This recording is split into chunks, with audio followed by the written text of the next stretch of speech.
So many things to talk about today, but I want to start with, I was getting ready and I was like curling my hair.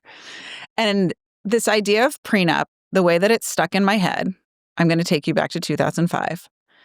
There's an episode of Sex and the City where Charlotte is engaged to Trey. Mm-hmm. And she has to negotiate a prenup with Bunny. Bunny MacDougal. Bunny Who MacDougal. could forget this Who moment? can forget Bunny MacDougal? I'm worth $1 million. I'm worth $1 million.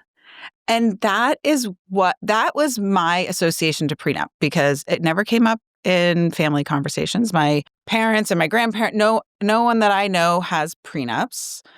My husband and I had zero assets to our either of us. We were like, that wasn't even a conversation. So I have an association to Sex and the City, and it feels like Charlotte was desperate. And that's all I can think about is like she had this moment where she negotiated for herself, but what was she bringing to the table? Cut to 2025, 20 years later. And there is this seismic shift happening with social attitudes and needs to some degree.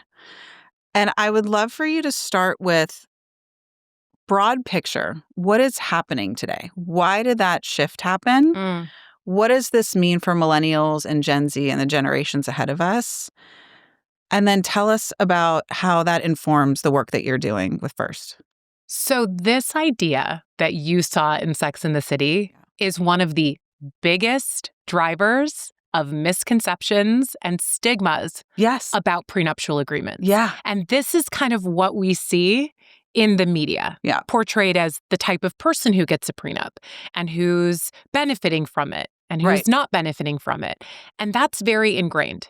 That has completely shifted. Like we are in the middle of what I like to call a generational shift as we think about the way that people are not just exploring financial tools like prenups, but how we talk about money, how we talk about earning, how we start businesses.